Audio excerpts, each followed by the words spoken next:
In this episode, we're going to focus on a management skill that often matters as much as technical knowledge: advocating for security initiatives in a way that earns durable executive support rather than temporary agreement. Beginners sometimes imagine that if a security idea is logically correct, leadership will automatically approve it, but organizations make decisions through priorities, constraints, and trade-offs, not through logic alone.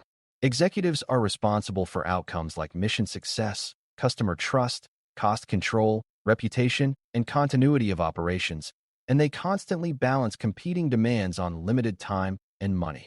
Security initiatives succeed when they are framed as a clear contribution to those outcomes, with a realistic plan and measurable benefits. Security initiatives fail when they are framed as vague fear, complicated jargon, or endless spending without proof of progress. Winning support also means keeping that support over time, because many security efforts take months or years to mature. Durable support is built when executives understand the risk, believe the plan is credible, and trust the security leader to manage resources and report honestly. When you learn how to advocate well, you help the organization invest in security in a way that is steady, defensible, and aligned with its goals. Before we continue, a quick note. This audio course is a companion to our course companion books. The first book is about the exam and provides detailed information on how to pass it best. The second book is a Kindle-only ebook that contains 1,000 flashcards that can be used on your mobile device or Kindle. Check them both out at cyber.author.me in the Bare Metal Study Guide series. A strong place to start is understanding what executives need in order to say yes confidently. Executives rarely have time to learn every detail of a security problem, so they rely on clear summaries that show significance, impact, and options. They need to know what could go wrong, how likely it is, and what the consequences would be in the context of their organization. They also need to know what action is being proposed and why that action is the best use of resources compared to other options. Beginners sometimes think advocacy means telling leaders that security is important, but leaders already know that in general. The real challenge is explaining why this specific initiative matters now, what it will change, and what will happen if it is delayed. Executives also need confidence that the initiative has boundaries, such as a clear scope and an end state, because undefined initiatives can turn into permanent cost centers. When you provide clarity about purpose, scope, and outcomes, you reduce the perceived risk of approving the initiative. That reduction is part of advocacy, because you are managing decision risk as well as security risk.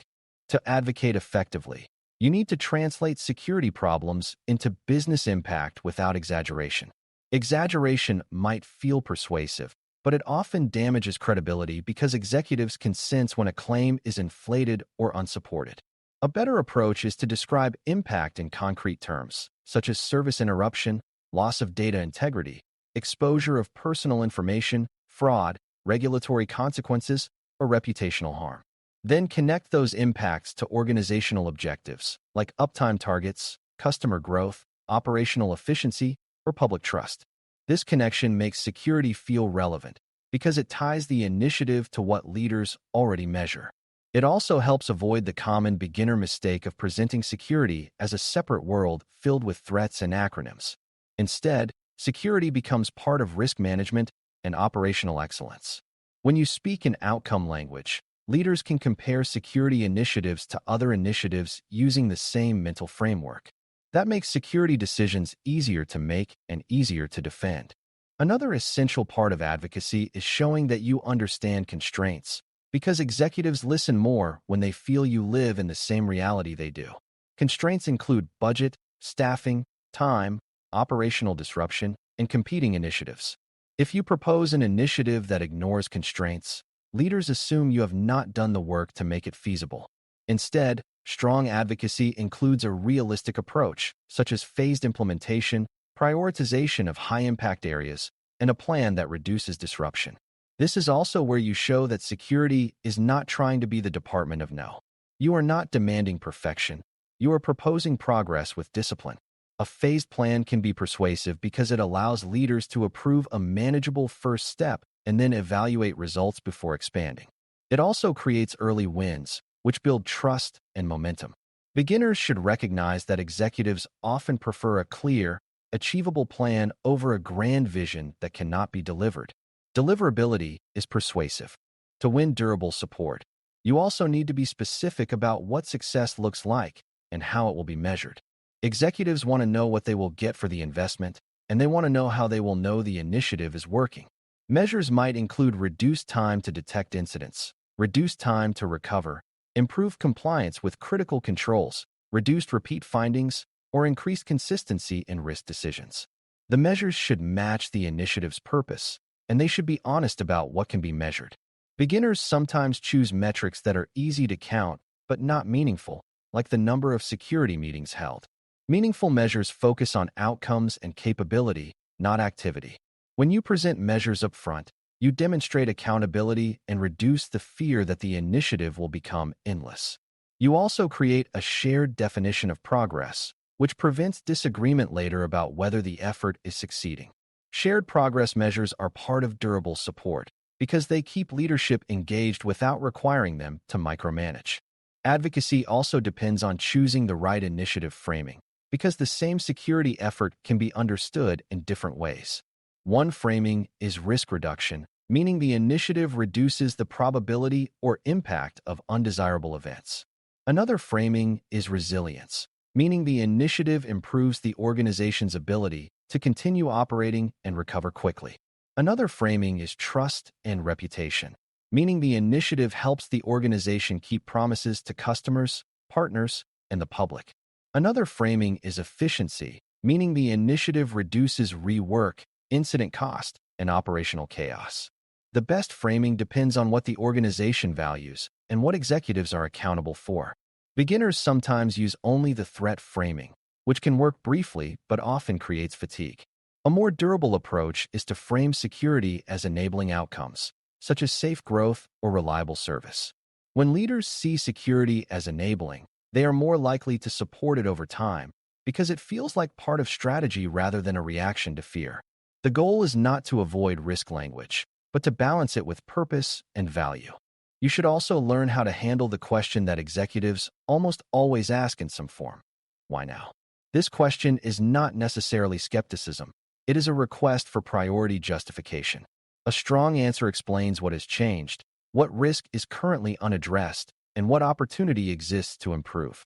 It might be that the organization is adopting new services, expanding partnerships, or facing increasing obligations, and the initiative is needed to keep pace. It might be that incidents or near misses reveal the gap, and addressing it now prevents larger harm later.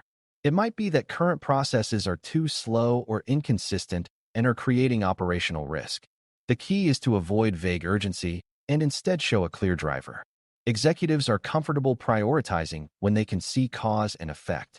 If you can connect now to a specific driver and a credible plan, you make yes feel rational rather than emotional. That is the foundation of durable support. Another crucial element is building a coalition, because executive support is stronger when it is not isolated. Security initiatives often require cooperation from multiple parts of the organization, such as technology teams, operations, procurement, legal, privacy, and business units. If those groups are surprised by an executive-approved initiative, they may resist or undermine it, which can make executives lose confidence. A better approach is to involve key stakeholders early so their concerns are addressed and their input improves the plan. This does not mean endless consensus. It means thoughtful alignment. When you can say that operational leaders, process owners, and affected teams support the initiative and understand their roles, executives feel safer approving it. They see that the initiative has organizational traction, not just security enthusiasm. Coalition building also helps you anticipate friction points, such as process changes that will slow teams if not designed carefully. When you solve those issues early, the initiative becomes easier to execute and easier to sustain. Durable executive support is also earned through communication behavior over time, not only through the initial pitch. Executives lose confidence when security only communicates during crises or when reports are filled with technical detail that does not connect to decisions. A stronger approach is regular, concise updates that highlight progress, obstacles, and decisions needed. These updates should be honest, because overly positive reporting creates surprise later when problems emerge. Honest reporting builds trust because it shows you are managing reality, not image. It is also important to bring solutions along with problems, so leaders are not forced into confusion.